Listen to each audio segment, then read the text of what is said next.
So this year's Islam Awareness Week is extra special because it's brought to you by the combined efforts of 5 Muslim students associations from Western Canada, and they include University of British Columbia, University of Alberta, Simon Fraser University, University of Regina, and of course University of Saskatchewan, along with NYMing, which is a Muslim community organization.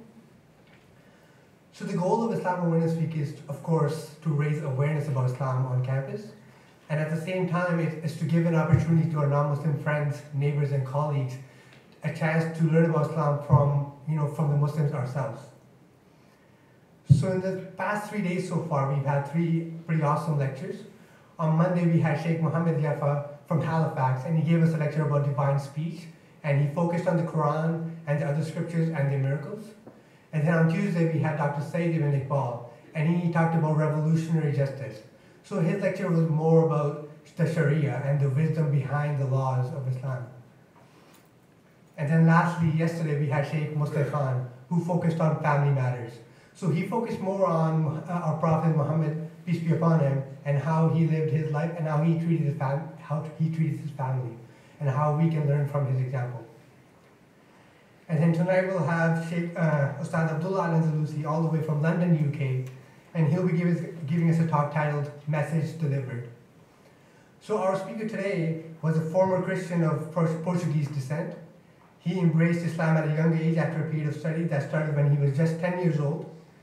He has continued to study Islam in depth ever since.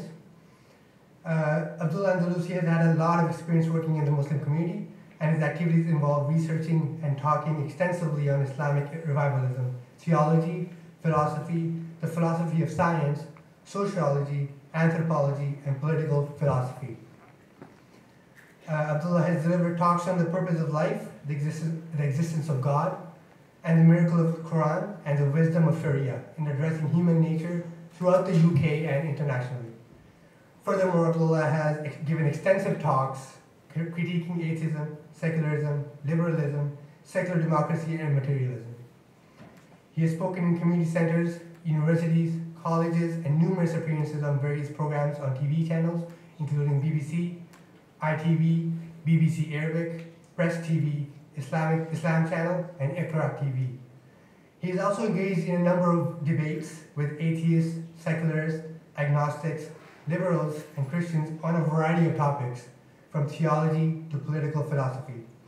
And in 2009, he co-founded the public discussion forum, the Muslim Debate Initiative, a forum that promotes open dialogue and critical debate between thinkers, academics, and public speakers of all backgrounds. So without further delay, I'd like to invite Ustad Abdullah al-Andalusi to the stage. Bismillahir Rahmanir Rahim. Alhamdulillahi Rabbil Alameen. As-salatu was-salam Nabi Kareem Muhammad wa alayhi tayyibin wa sahbihi salihin. Assalamu alaikum wa rahmatullahi wa barakatuh. To all my brothers and sisters in faith and to my sincere brothers and sisters in humanity, peace be upon you all. I would like to thank the University of Saskatchewan for hosting this event today and for inviting me to come here. I would also like to thank NYM Inc. for organizing this Islam Awareness Weeks in different universities, and for inviting me to the beautiful country of Canada, famous globally for its maple syrup, mountains, and heroic patience having to put up with its neighbors to the south, who should not be named. I've been invited to talk about Message Delivered, which is in essence going to be covering the purpose of life and how we can find out the purpose of life and how we can see if some kind of a message has been delivered to us, or a message that we can understand would explain how human beings can fulfill their purpose of life from the Creator, or from wherever is the origin of humans. Now, I would like to start out with a question, a basic question. If suddenly you kind of lost consciousness right now, everything went black, and you woke up on a desert island with some other people, what would be the first question that comes to your mind? Would it be, how are the coconuts here? Is this the 7th series of Lost? No, the question you'd ask yourself, the first basic question you ask yourself is, what am I doing here? Who or what put me here? mean, what am I meant to be doing in this island anyway? What am I meant to do? Is it meant to escape, or is it meant to live there, or what's actually intended by people putting me onto this, or whoever put me onto this island? But every day in hospitals throughout the world, humans are waking up into this reality, into this island, i.e., planet Earth, and we don't ask these questions. We don't ask these very basic questions. Most humans are content to just accept what other humans around them are doing. And most of what you are and what you think defines you has been defined for you. So obviously your first language was taught to you. Most of your culture, which you follow, is taught to you. Most of your characteristics, most of your tastes, the food you like and so on, is taken from the environment that you were born into. I dare say that there is a very strong correlation between the beliefs that you hold and your background, so your family's beliefs or the community where you grew up beliefs. And in this situation, humans are content to merely ask the question, how? How do I pass my exams? How do I pass a job interview and get the job? How do I get a better job? How do I get a good car? For some people, or some girls, for example, they might say, how do I get a boyfriend? Others might say, how do I get a boyfriend like Justin Bieber? Other girls, how do I get Justin Bieber? So, how do I spend my Friday nights? How do I get out of this boring lecture? So these are the kind of questions that we, always ask, how? But we seldom ask, why? Why are we, doing what society expects us to do? Why are we trying to get a job? Or why are we trying to impress our parents? Or why are we trying to kind of meet the expectations of people? Or why is what is told to us is good, or a good life? Why is it good? What makes it good? And what makes bad bad? Who defines this? We don't question this. We merely accept this. And I think if you kind of spend some time just being prepared to critique and question these beliefs, I think you'll find that most of them will collapse. Most of them are very arbitrary, and they depend on you not questioning them. So let's give an example. In the West, there is a very common narrative, which if you ask most people, what is the purpose of life, or what are you living for? What do you think your purpose of your life is? And they will say, the purpose of my life is to enjoy life, to enjoy the experiences, to kind of experience as much of life as possible and have a good time. I think this is the purpose of why we exist. And I say, oh, really? Well, if that's the case, then why is there suffering in the world? Why is there misery in the world? Why will people, people say when they're young, they watch these Disney films and they think that their life's going to have a, happy ever after. They're going to have a brilliant, wonderful future. Of course, as they get older, they realize that life's very difficult. There is no sunset ending to your life. Some people have midlife crises. Some people, they get the job they want, they get the house they want, they get the wife they want, or the husband they want, they get the car they want. And they are miserable, and they think, is this all there is? Is this all I'm ever going to achieve, or what should I be achieving? What is the purpose of this? I mean, I think one question, if you think about it, is, my mother used to tell me when I was younger that, okay, you study hard, son, study hard, pass your exams, and get a good job. And I remembered when I was young and I was hearing this, I said, why? Why? What is the reason? But why should I do that? What is the kind of reason for that? What's the meaning behind that? And she goes, well, if you get a good job, you have a good income, and if you have a good income, then you can set up your own family, and you can give them an education. And I say, and then what? And they say, well, if they have a good education, then they can get a good job, and then they can get a good income, and then they can have a family, and then that family will hopefully have a good education and a good job and a good income, and so on and so forth. And I thought, but what's the point of all that? It's just some kind of endless repetition with no particular direction. It just seems that we're just doing this same old repetition again and again and again. What is the point or the purpose of that? Is that all there is? Is that the only point of life? Is just to kind of repeat ourselves like a broken record player? Now, as I said, the common narrative you'll find in kind of most kind of Western countries is that and you're told by advertising, you're told by commercials, you're told by a lot of corporations and companies, the purpose of life is to enjoy your life, preferably through buying their product. And you see on the adverts, everyone's all smiley faced and like yes, I'm taking this hemorrhoid cream and I'm so happy and so on and so forth, and like my life's completely changed and now I'm a happy person. So the difference between misery and happiness is just hemorrhoid cream. Okay. But as I said, most of your life you're going to experience is actually difficult. So enjoying that wonderful car you're looking forward to, you have to go through, was it 4 or 5 years, maybe some people, if you're a doctor, 6 or 7, 8 years of hard study, and then you have to trying to kind of pass various numbers of exams, and then go through job interviews, do that daily grind in the office or whichever job you might go into, and most of it you actually have to struggle for. Most of it you actually have to strive for. It's not actually so easy. Life's not giving you to, everything on a silver platter. You have to strive. You have to suffer, and some of you will not, will fail. I hope not, but some of you may, encounter being a plane crash or a train crash, or you might have a terminal disease. You might not even see the end of your university. And then what was the point of your life? Because if you were told that your life will naturally end in this sunset kind of ending, and you don't achieve that, then what's gone wrong there? What's happened? I thought it's the purpose of all human beings' life. Then why, if we're all equal human beings, can we not all realize that? Why are there people in the world who don't have anything to eat, whereas you have places like America where 1 in 3 people are clinically obese? I didn't believe it until I actually went there, and if it actually is true, 1 in 3. It's like, wow. You can probably just count them as they go, like 1, 2, that's okay. Third one, yeah, he's obese, and so on and so forth. I mean, like, wow, it's really as the statistics say.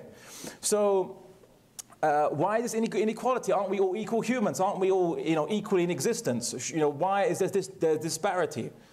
It's because the purpose of your life is not to have unlimited, unfettered pleasure. Pleasure is part of your life, but pain is also part of your life too. When women give birth to children, it's not a pleasurable experience. Maybe after the birthing is complete, yes, but the first bit is very painful and it's very hard. It's very difficult. If human beings were built to experience this unlimited pleasure or a constant state of bliss, then explain to me why our biology disagrees with us on this. If a drug taker takes a particular drug to get that high, to get that buzz, over time, his brain chemistry will compensate for it, and then he has to take a higher dosage to get the same high. Because pretty soon, he won't feel the high that drug is given anymore, but he'll be dependent on those drugs. So obviously, if he stops taking them, he'll get withdrawal symptoms, you'll feel lousy, you'll feel horrible. So it seems our biology is designed for us not to be in this perfect state of bliss. Otherwise, our biology would welcome drugs, and you'd only take the same dosage for the rest of your life, and you'll be in this perfect state of bliss. But that would make us into kind of couch potatoes, into vegetables. We wouldn't do anything. And it seems to me that human beings, like most creatures in this world, like most things in this universe, are undergoing states of change. That whatever our purpose in life is, we have to undergo change. We have to do things. We have to make actions. It's not to be in this perfect state of bliss. Rather, what you kind of see, if you look at the human being, is that we have a kind of reward and punishment mechanism. Our biology gives us reward and punishment. If we do something which advances one of our basic drives that motivate our instincts, we get rewarded with pleasure. And if we are frustrated or we experience harm, we get punished, so to speak, with pain. So pain and pleasure are part of our existence. But I suppose then the question is, okay, so then, what is the purpose of life? And most people think that such a question is hard to answer. I thought that many years ago myself. I thought, I probably watched one too many Keanu Reeves movies and thought that you basically had to spend, I don't know, like most of your life in some cave somewhere, coming to some spiritual enlightenment. And I never thought, I thought it must be some mysterious, esoteric answer, because surely it's something deep and profound if people are still asking the question about it or don't know how to answer this question, or they seem not to know how to answer this question. But if you think about that, is that really practical? If we do have a purpose in life, then surely it should be something that's accessible to all human beings from, from a young age. Because how practical is it that you have to spend most of your life trying to work out actually why you're living your life? Doesn't make sense. It's like me say I'm going to train somebody to do a job, and this training takes 80 years. You're going to train this person. It takes 80 years to train him to do a job, and by the time he's trained, he probably has a few more years to live, and then he dies. That's not a very efficient training system. So there must be something that's accessible, that's recognizable, and that's simple, which must be our purpose of life. And this purpose of life would give us meaning and define all the actions we do and all the whole gamut and range of human experiences that we experience. But I'm not one to make assumptions, and I think a more fundamental question is there even a purpose of life? Now, in London or in England, we have quite a lot of atheists, and a lot of them are of the very militant kind, and so they're always kind of questioning the points. Now, that's good. I mean, obviously, some of them have adopted certain positions, without justification, intellectual justification. But then they will critique from that position. All right, okay, fine. If that's that's their choice. But I've kind of grown accustomed to not making assumptions and not inviting my audiences to make assumptions about things. And one assumption is there a purpose of life? So I think this is going to be a more fundamental question, which we're going to have to go through. Is there actually a purpose of life? Well, what does purpose mean? What is the meaning of purpose? What does it mean to actually have a purpose? It means that there's an intention behind your existence, that you are intended, or you're intended to do something. So, like a car has a purpose. Why? Because a car is intended to transport people. So it has a purpose. It was made for transportation. So then, is there an intention behind our existence? Is the question that we must ask. And how do we find out what's our intention? We have to look at our origins. We have to look at what created us. Ultimately, what created us, and does this thing have an intention? Does this thing actually, did it intend for us to exist? Now, I think this is going to be a more fundamental question. And I think we should start by not only just looking at humans, but looking at everything in the universe. Because we're made of inanimate matter, we're made of the same matter as stars, planets, solar celestial bodies, galaxies, and so on and so forth. We see that everything in this universe that exists, very fundamental observation, everything that exists in this universe has certain nature, has certain defined attributes about it. Now, I think a very simple question is, what defined everything that exists? What caused it to have the attributes that you see it exists? For example, if I said that there's a guy that has a guy called Bob and he has blue eyes, why does he have blue eyes? Did he one answer is maybe he made himself, but that's absurd because you have to exist first before you can do anything, and to make yourself, it would be contradictory. So there's something defined him, basic rationality, something defined Bob to have blue eyes. And because the question is, why does he have blue eyes and not brown eyes or red eyes or green eyes? Why is his eyes maybe a particular shape and size and not twice as big? Or why is it not more rounded or more slanted or whatever? Why is it a particular kind of attributes? And then obviously, any reasonable person would know that, well, whatever caused Bob to come into existence, in this case maybe his parents and his genes, that caused him to have that particular attributes that he have. So whatever caused him to come into existence defined the attributes that he'd have. So then a fundamental question is, what defined everything that exists? The entire universe, what defined the constants, the universal constants that we see in this universe, the amount of energy that in this universe, that obviously some of it coalesced into mass, but what defined the total amount of energy that's in the universe? And define the universe would be the exact size it is. I mean, I don't know how big the universe is, but what defined the exact size the universe is? Maybe why is not the universe twice as big or half as big as what it is? And I think I'll start with using an example which I think we can all see every day. And I asked the people in the university for this prop, and they all think to myself, why the hell does he want this? It's a rock. I call this my philosopher's stone, and it's not a prop from Harry Potter films. Very simple. Now, I could bring out a watch, but again, being from England and London, I'm very cautious. An atheist would say, watchmaker argument. Okay, I'm bringing out a rock. It's not man-made as far as I know, although it's got a very flat surface on one side. But It's not man-made. Okay, it's not man-made as far as I know. It's just a rock.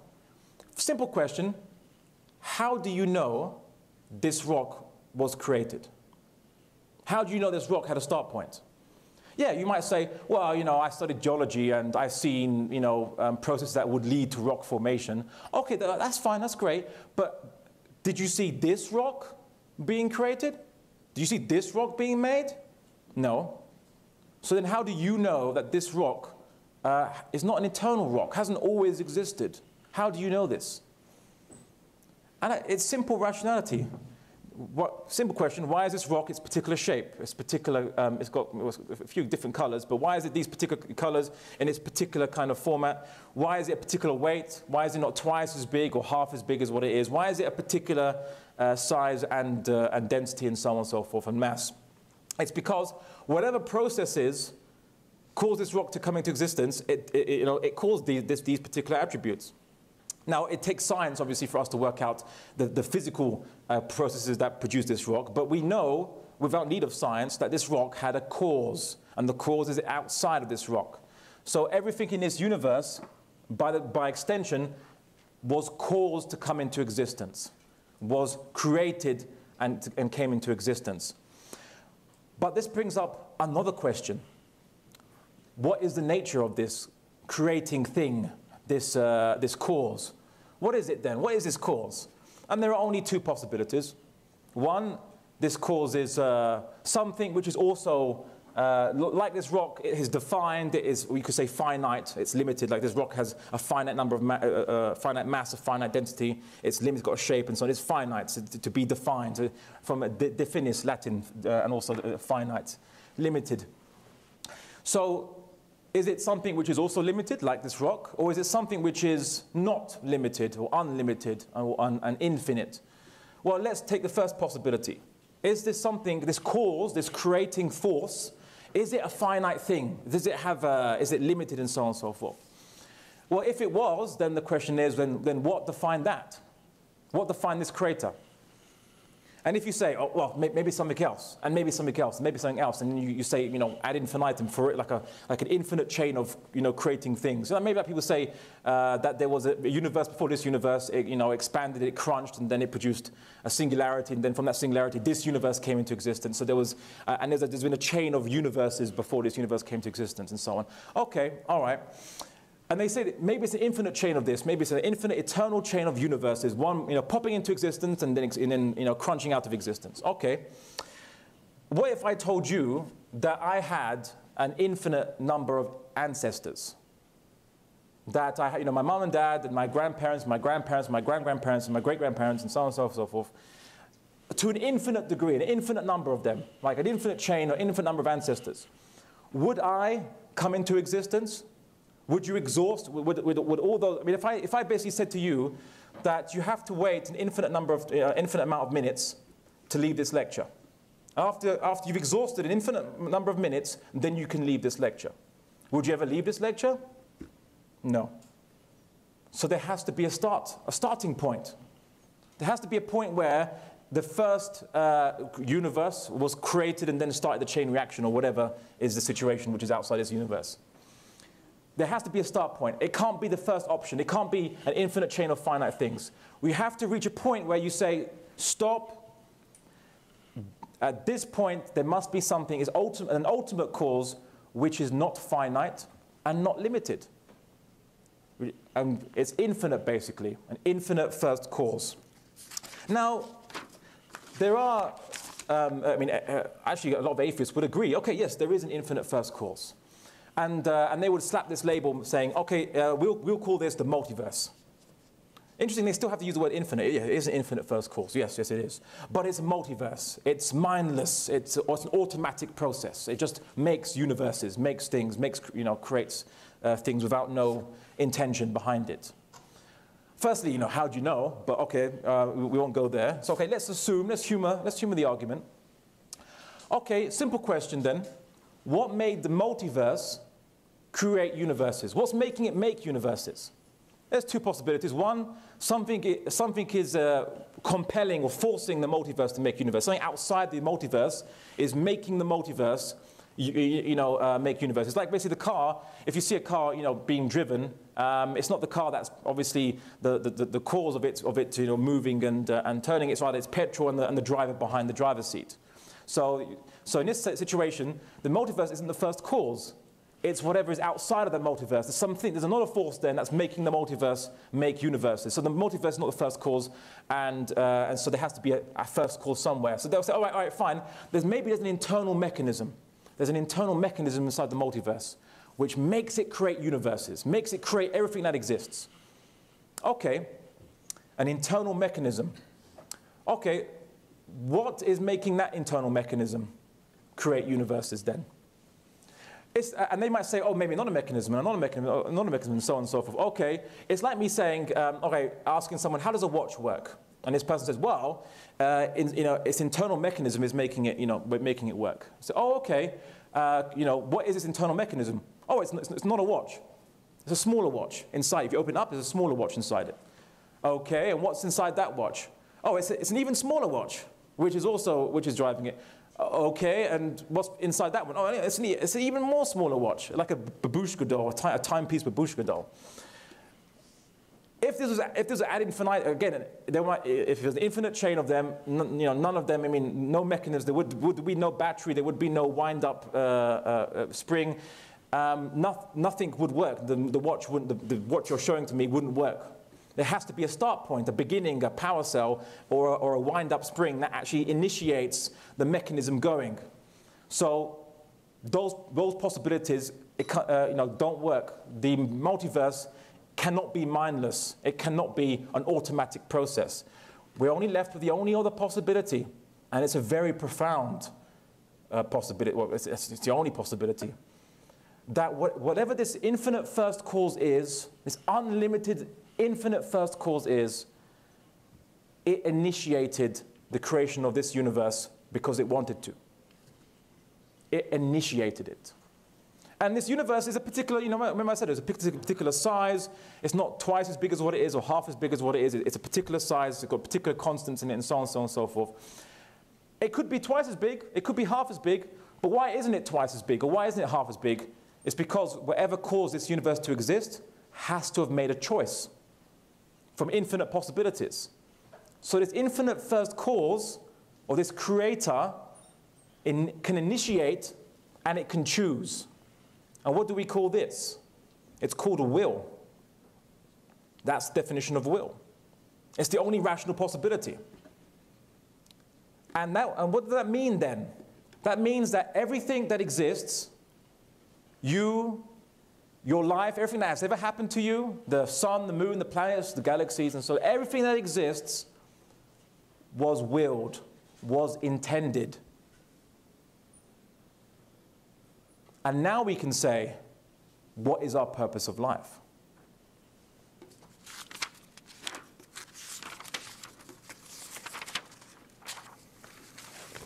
Now, first and foremost, what are we to this creator?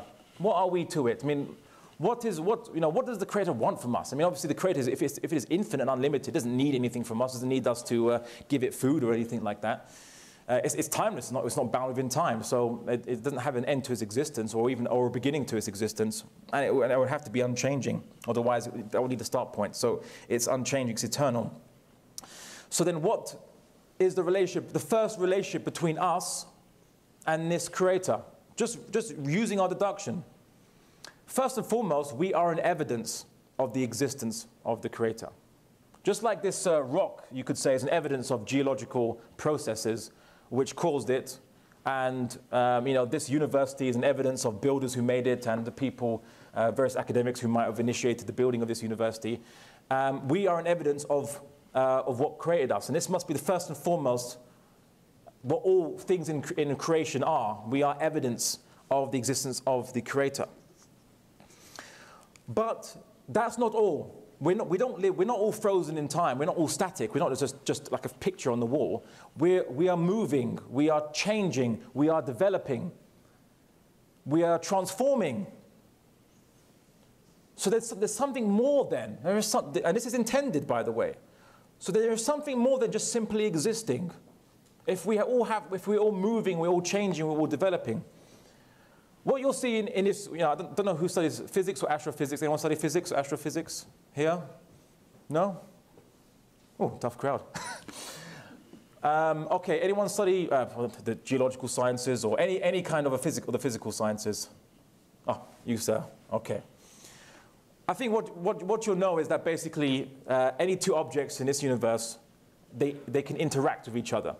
And the interaction will generally take place in the form of a force. So basically the interaction between any two objects is called a force because of, one of the four fundamental forces of the universe is what they say the more fundamentalist force, but it doesn't matter. Objects, they seem to interact, and they interact according to regularities.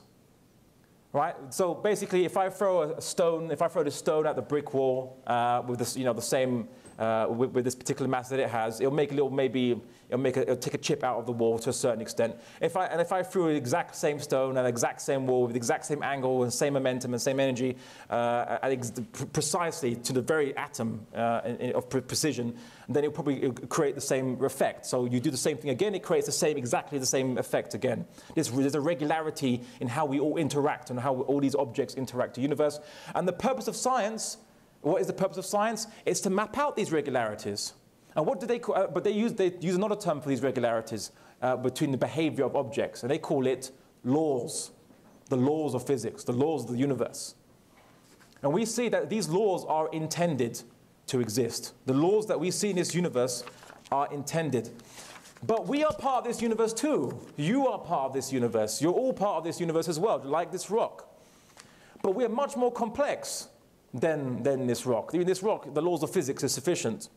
But we have intellect, we have will, we have free will, we have the ability to choose. We are more complex creatures than animals. Animals can live in a very simple equilibrium with their environment. But we, using our mind, we can change, we can develop, we can create new realities for ourselves. We can build, we can control our own environment, our own situation. Obviously, we're not out in the cold. We've built a nice building for ourselves and made it air conditioned. We control the sources, of our food. So we invented animal husbandry. We invented farming. And for those sources of food that we couldn't control, we improved our tools of collecting those resources, like fishing nets, for example. We built those. So we are much more complex than animals and than rocks. And we have the ability to build abstract models of the universe, to build knowledge. And we act upon this knowledge. We can improve, and we can try to satisfy our basic creature needs, like animals. Animals can, they seek their creature needs, but we can actually improve how we seek these needs. An animal has to go out hunting for its food, depending on the type of animal, of course. And it might not always be successful, but we can actually control our own food sources. We can think ahead. We can plot a few steps ahead. We can adapt strategies if we face obstacles. It seems like intellect gives us the ability to overcome obstacles and seek our objectives. But what are these objectives? What is intended for human existence? In essence, what is the natural law for humans? The thing about finding the natural law for humans is, and it's very difficult, is that we know the Creator intended us to have some kind of a law, because obviously we clearly have attributes and characteristics.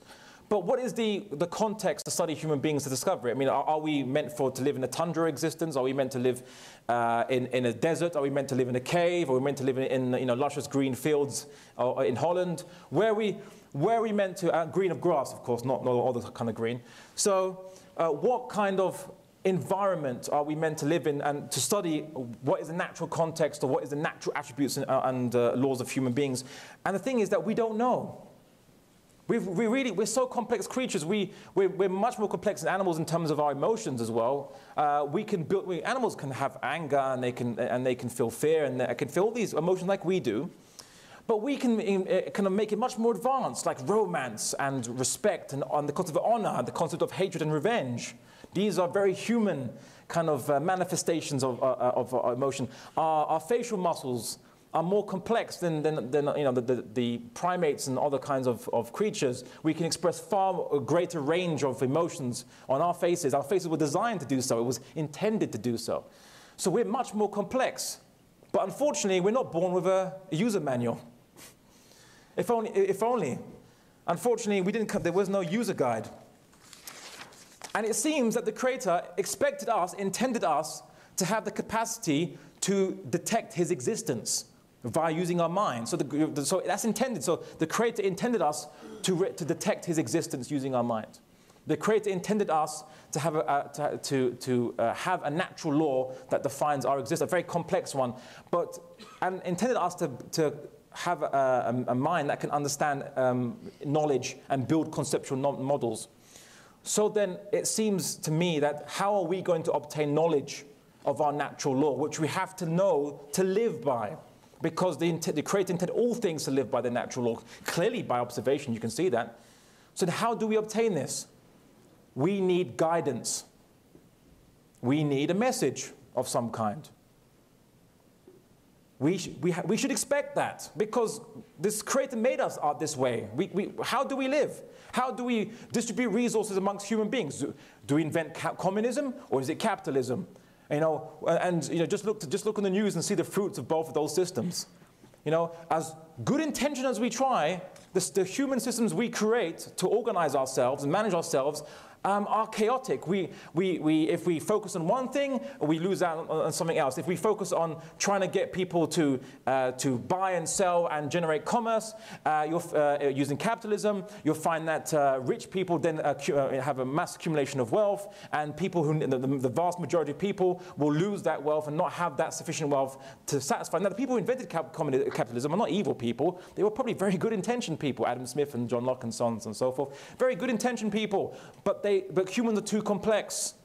And again, with the communists, well, we all know what happened there. Yeah, you can give everyone equal salary and equal wages, but then they lose the motivation to improve in their professions. They lose the motivation to work very hard and put in overtime and so on, if they get paid exactly the same as someone who does the bare minimum quality of work. And that led to many problems with Soviet quality equipment that was produced in their factories. Of course, they found some ways to motivate people by commissars or political officers with a pistol and the promise of your family being sent to a gulag. But is that how we were meant to live? Can that really, in essence, what I'm really asking are, how do we find a system that can address our nature? Because our nature needs to be addressed. And I think to sum it up, about the Creator making us, and us expecting guidance from the Creator. For those who think, well, maybe we don't need to expect guidance. Well, think about this. Imagine you were successful at a job interview. You got a job, and it was a lucrative job, it was a very good job, it was a complex job as well. And you turned up on your first day of work to the department you were meant to turn up in. And when you got there, there was no one waiting for you there. No manual, no orientation video, no member of staff that you can be an apprentice to or work shadow.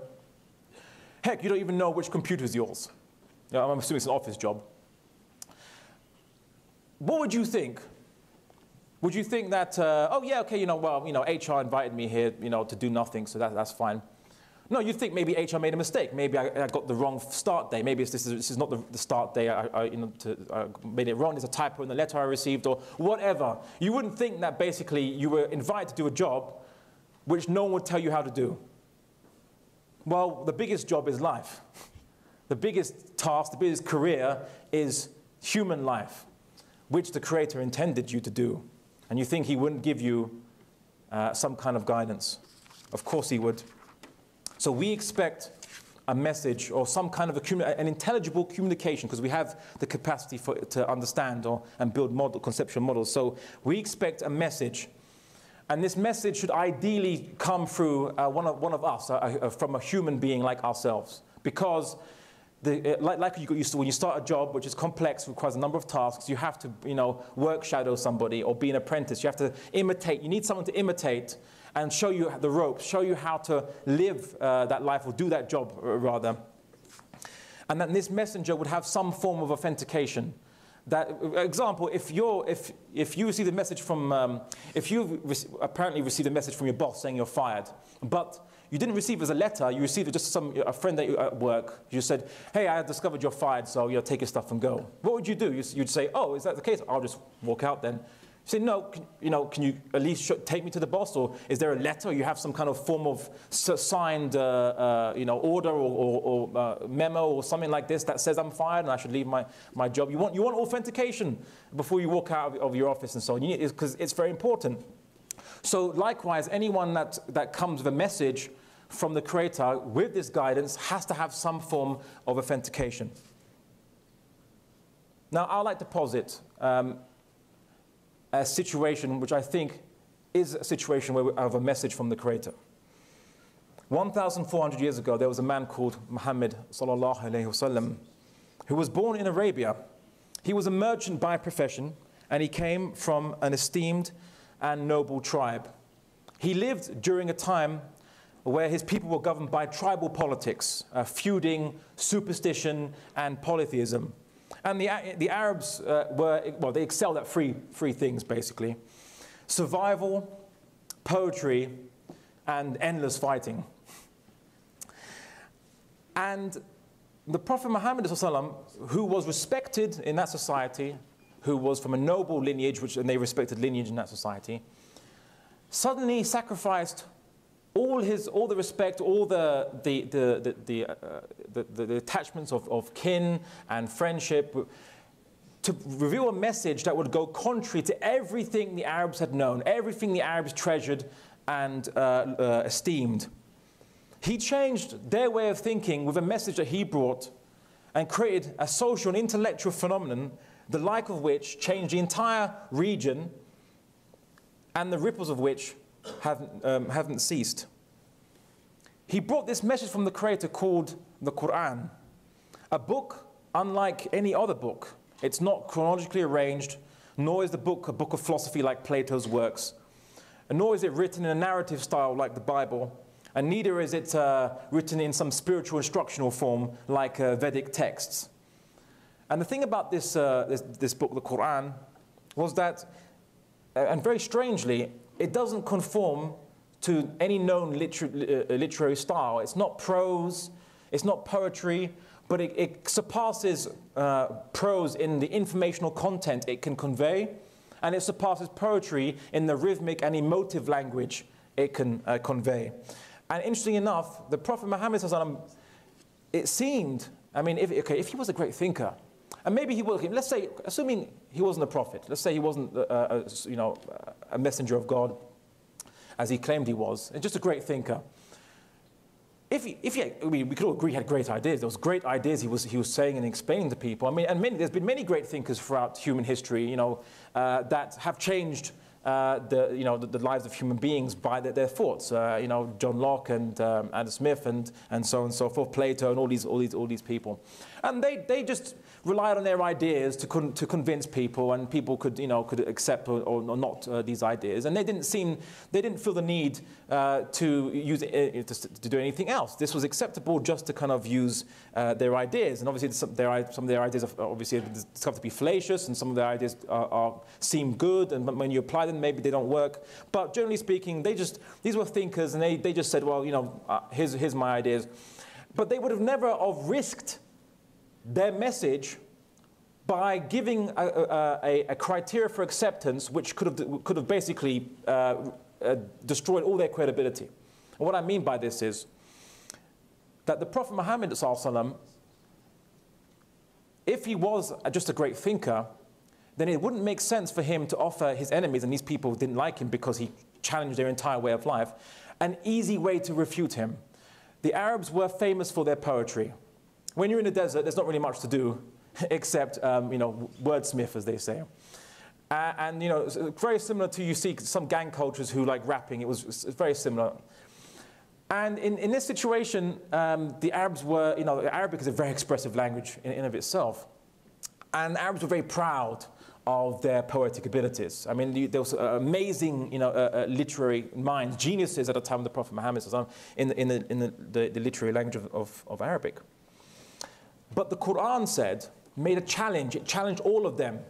And it said, not only is the ideas, would you find them that they made sense, but if you doubt that this Quran comes from the one it claims it comes from, and it's not Muhammad. Muhammad never claimed he could write it. He never claimed that he wrote it under inspiration.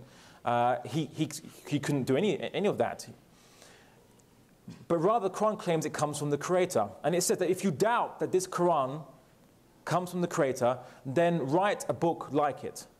But then it made it easier for them. So, okay, can't do that? Write 10 chapters like it. And again, okay, you can't do that? Then write just one chapter like it. And the smallest chapter in the Quran only has 10 words. Can anyone imitate 10 words to the same literary merit, and I'm not talking about subjective taste here, with the same informational content, with the same style as the Quran could? And they challenged all the Arab poets to do so. So instead of what they did was they persecuted Prophet Muhammad. So instead of persecuting him, instead of fighting him, instead of having whole wars against Prophet Muhammad, instead of doing all that, all you could have done to destroy the entire message of Islam and reduce it to a laughingstock was write 10 measly words. And if you think about it, I mean, look, just think about how bold that challenge is. If I said that let's say I said I was a prophet of God, and I went to, and I was a great rapper, and I said, right, this rap comes from God. And I went to, places in America, all these gang places and so on and so forth, and said, make a rap that's 10 words long, like mine, or better than mine, to refute me. Otherwise, you must believe I'm the prophet of God, or whatever. That's a very bold statement when I'm going to places where people are geniuses at rap. I mean, amazing at rap. That's a very, very bold statement if you can't back it up. But this is what the Quran did. And it's interesting, it's not just one of these miracles. You say, people said that a miracle is a sign, obviously, from the Creator, because the Creator made the laws of the universe, so only He can break the laws of his own laws when He needs to. So the Quran is not like, making the sea part. The Quran is not like, healing the sick, instantly, because you can't see that. You can't see Moses, parting the sea. You can't see Jesus healing the sick. You can't see it. You have to rely on what people tell you.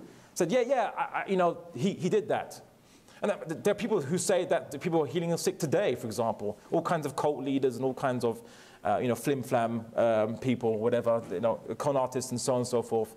One person said that he could cure amputees. Just recently, I came on a TV show, long story. So the thing about the Quran is it's a rational miracle. You don't actually have to witness some kind of event occurring and so on. Maybe you're hallucinating, maybe you imagine it. No, it's a rational miracle. You can test it. It's an intellectually based one. And what I mean by rational miracle is, for example, okay, we know the rules of chess, right? We know the rules of chess. And if I could show you a one-move checkmate without breaking any of the rules of chess, without cheating, without changing the rules of how pieces move, and if I could show you a one-move checkmate, that would be a rational miracle. It would be a miracle. A miracle that obviously you can only comprehend obviously intellectually, because obviously you have to know about what the rules of the chess are. And likewise, language has rules. And I don't know if anyone studies linguistics here. Anyone studies linguistics? No? Oh, really tough crowd. All right. Linguistics, there are rules, metrical rules, quantitative rules. There's only a finite number of meanings you can put into any text. Only a finite number of meanings into any text.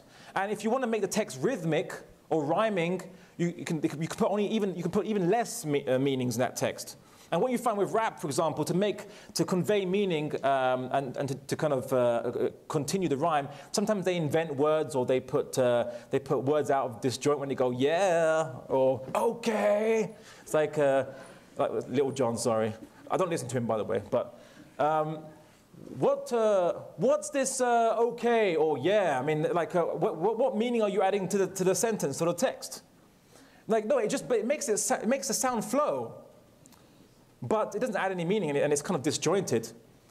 But the thing about the Quran is that it has a perpetual rhythm maintained throughout the entire book and throughout each chapter, without needing to invent words or slot words in or invent new words like shizzle my nizzle and all that kind of stuff, which is not English, is it? But you can invent new words if to make a rap flow. But the Quran when it confronted these poets, and it just said to these poets that this is Arabic, pure and clear. Where in this, basically, where in this Quran has any word been invented or anything been created just to kind of maintain this flow? It hasn't. It's Arabic, as you know, using all the grammatical rules of Arabic, and it can achieve things that I would say is unachievable in any language.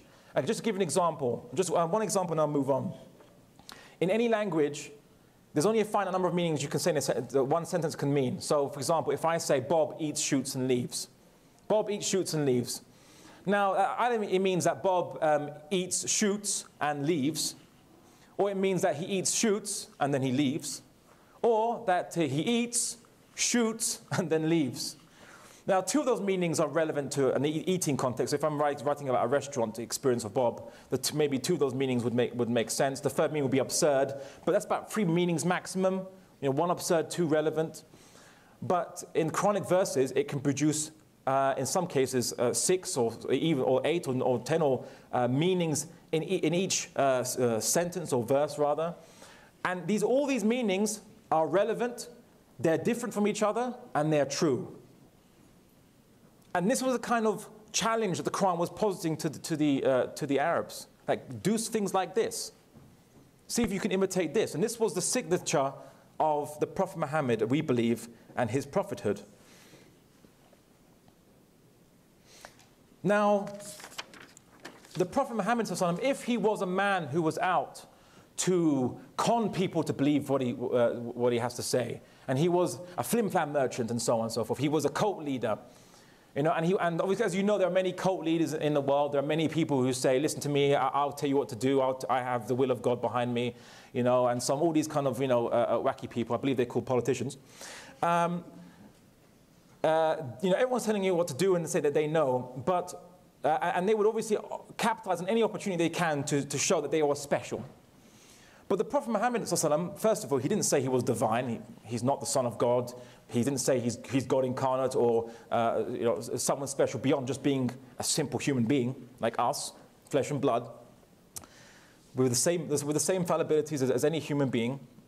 Although, as we believe, except that he couldn't commit sin, and the reason for that is if you can actually basically break the laws of natural law of human beings, he's trying to show us, it wouldn't really make sense.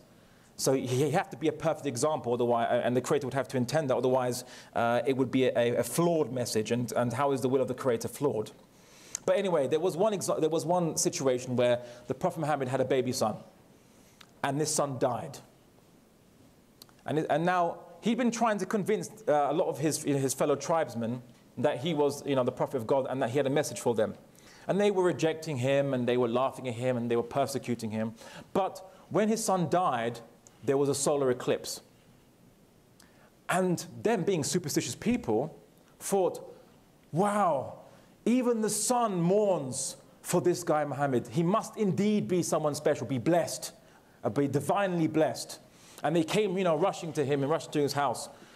And now was his chance. Now was the Prophet Muhammad's chance to say, yes, indeed, this, even the sun mourns for me. I am indeed blessed. You should believe in me. I am a prophet of God, and so on and so forth. But what did he say to them? What did he say? In essence, he said, it's a coincidence. It's celestial phenomena, just celestial phenomena. It happens. It's part of the natural world. Wouldn't a cult leader or someone who was trying to con people or trying to get them to believe in a false myth, wouldn't they say, yes, of course it is, it's a sign, it's an omen, it's a sign? No, because the Prophet Muhammad was a man of truth. And he didn't need such omens and things and so on and so forth, because what he was given was proof enough. And the Quran brought a message, a very important message, that there was nothing worthy of worship except this unlimited and infinite Creator. Nothing in this universe. No idols made of stone, no idols made of wood or human vanity that should be worshipped. The Creator is not a human being, doesn't have human fallibilities, and is not subject to human emotions. He is not like us. He is the Creator of humans. He is not human himself. And when I use the word he or him, I'm not saying that the Creator is male. I'm using this just to indicate that it has a will. That's all. The Creator is not male or female. But one of the most interesting things about the Quran is, firstly, it doesn't say its message is new. It says that the message of the Quran is just another reiteration of guidance for mankind that has come to every single nation throughout human history. And wouldn't that actually make sense, considering that surely the humans shouldn't have had to wait hundreds of thousands of years for one person in Arabia to bring the guidance for human purpose. If humans were being given guidance by God or the Creator, it would have had to come for every human civilization. It has to be accessible to every human civilization. And so the Prophet Muhammad is not the first prophet of God, nor the first messenger of God. And one of the most interesting things about the Quran is the Quran is not a book that says, right, well, this is how things are, so just accept what it is because this book says so. That's not its approach. Its approach is, it tells human beings to think and observe the universe. My whole beginning of this, heaven and earth and that which is between them, aimlessly, with no purpose. This is the assumption of those who disbelieve. And then the Quran talks about the universal law set for all objects and things. It says to human beings it was referring to some human beings who wish to rebel, wish to not seek their purpose and not follow their purpose in life. It says, do they seek a religion other than the religion of God, while whatever is in the heavens and the earth submits to him willingly and will return to him for account. The Quran tells mankind that we have a purpose and we have free will and we will be held accountable. In the Quran it says in one verse, did you think that you were created without purpose and that you would not be brought back to us? God is telling us that you will not be brought back to him. And again, the Quran says about guidance, that we should expect guidance from God. The Quran says, does man think that he's to be left directionless or aimless? And again in the Quran it says, God is saying to mankind, I did not create mankind or jinn except to worship me. The Quran establishes the Creator as the center of all things, where it says in the Quran, God is the creator of everything and he is in charge of everything. And in the Quran, unlike other religions, it doesn't say that we are the center of the universe. We are the center of creation. In the Quran it says, the creation of the heavens and the earth is indeed greater than the creation of mankind. Yet most of mankind know this not. That we are not, it's not a human-centric universe. The universe is much greater, much more bigger than us. We're just part of it. We're not the center of it. Amazing, because as astrophysics and astronomers are discovering, that is indeed true. We are not the center of the universe. We're just part of this universe. Sounds like the Quran, the author of the Quran knows the reality of the human situation within this universe. And importantly, the Quran says that the Creator is not like the creation. It says, say God is one, as the fundamental, he's not divisible. You say God is one, the self-sufficient. He begets not, nor was he begotten. There is nothing like unto him. Nothing created him, and he has no need to create. You know when people say, I mean, okay, when people say, I want to have a child, I want to have a son or a daughter, it's because generally, they want someone to succeed them. They want to feel that after they die, there is something, there is some part of them that lives on and will continue to live on because they have a limited lifespan. But what need does God have to have a son when he is unlimited and infinite, when he has no end to his existence? What need does he have to procreate or to make copies of himself or so on and so forth? Islam, when we talk about there is nothing worthy of worship except God, this is because the ultimate principle of Islam is that we don't mix the finite with the infinite. We keep them separate. Creation is creation. Humans are human. But God is God. God doesn't come down into time and space. He doesn't become an avatar. He doesn't become a human being or a creature of some kind, or like Zeus would become a swan or something like that in Greek mythology, and come down to earth. He is outside of time and space. He's not limited. He has no form. He has no shape. So the message of the Quran is you keep the infinite infinite and you keep the finite finite, and you know which direction you should be worshipping in. The Creator orders us with a law that will solve our problems, and for problems that are too complex for humans to understand. Even things which seem counterintuitive. The Quran says, but you may dislike something which is good for you, and you may like something which is bad for you. God knows, and you know not. The Quran is a rationally consistent book. It has we don't have problematic theologies like some man-made theologies or man-made theories or philosophies about the universe. The Quran says, and do they not reflect upon the Quran? Had it been from anyone other than God, you would have found many contradictions in it. And again, the Quran is not just simply a book that teaches you how to pray or how to live your life only consisting of Sunday worship or Saturday worship or Friday worship, but rather it instructs you how to live your entire life and gives human beings value and gives human beings and the actions and laws values. And the Quran says, and we sent our messengers with clear signs, clear proofs of that they are messengers of God, and sent them down with the book and the balance so that men may conduct themselves with justice.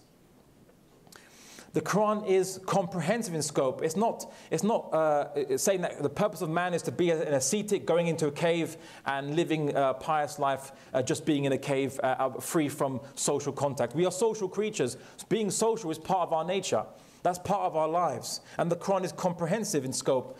It urges us to live fully balanced and fully realized human lives. The Quran caters for both our private, our spiritual, our social, and our political needs. And in the Quran it says, say verily, my prayers, my sacrifice, my living and my dying are for God, for the Lord of all that exists. Every aspect of our life is centered around God. And it's not some affectatious sentence. For example, some people say that I live by the law of love, or I live by the law of spirit. And I say, well, what does that mean? Okay, well, please tell me your economic system to solve world poverty. The law of love isn't really loving anymore. This or doesn't love to explain.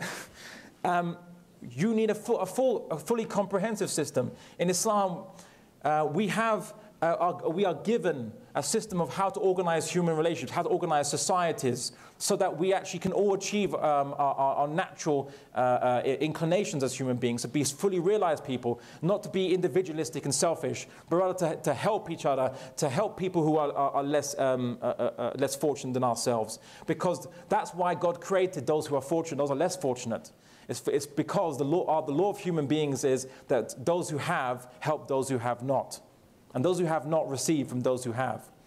And and Islam solves problems like poverty. It has an economic system that bans interest, it bans monopolies, it bans the kind of horrific practices you get in capitalism, but at the same time, it provides profit motives as an incentive to develop and improve your work, unlike communism does. So Islam is always about balance, not about going to an extreme in one direction or the other. And as Muslims, and I will say this to Muslims as well, that we too, in this world today, we too are remiss with this objective. Islam gave us solutions to solve our problems, our political problems, our social problems, but if we focus only on our private selves and only our just worshipping, these problems won't go away. They won't be solved. You know, praying to God to solve your problems is not going to bring the solution, because God gave you the solution to solve your problems. There's a saying, was it God helps those who help themselves? And I think, I would say to Muslims as well, that we have, the Muslim world is far from perfect, and we've had many historical problems and situations, invasions and things, and colonialism that has affected ourselves, and we too have to embrace our purpose in life as well, and implement a comprehensive way of life upon ourselves as well. So this lecture is not... What's that? Is that a fire alarm? Oh. All right, that was a subtle hint for me to shut up or come to an end. All right. So I think as well, not just this message is not just for Muslims, for non-Muslims here, but also for Muslims as well, that we also should also realize our purpose in life and realize that just focusing on our own private lives is insufficient. The fully realized human is a human that is involved in all matters of human affairs. And this was what the Prophet Muhammad was. He was involved in all. He wasn't an ascetic. He was a leader. He was a father. He was a husband. He was a friend. He was a fighter for justice. He was involved in all affairs of human experience. And this is the message of Islam. The word Islam derives from the Arabic root istislam, which means submission, submission to our natural law, submission to the law for human beings. The message of Islam is the voluntary submission of humans to our ordained natural law, to take our place in the universe and to enter into a relationship of acknowledgement and indebtedness to the creator of existence. We believe that Prophet Muhammed was sent as a mercy to mankind, to bringing us guidance from the creator for governing human life, bringing liberation and freedom from the oppression and burdens that mankind has imposed upon itself, as the Quran says about what God gives to us. He will enjoin upon them that which is right and forbid upon them that which is wrong. He will make lawful for them all the good things and prohibit for them all the bad things. And he will relieve them of their burden and the bondages they used to wear. Islam is about liberation, not about subjugation. In conclusion, those without prejudice who use their creator-given mind will conclude that the creator of the universe has instructed mankind over centuries of our purpose. And it is this last iteration of guidance, the message of Islam, that we find the creator's guidance for mankind, a message delivered. Thank you.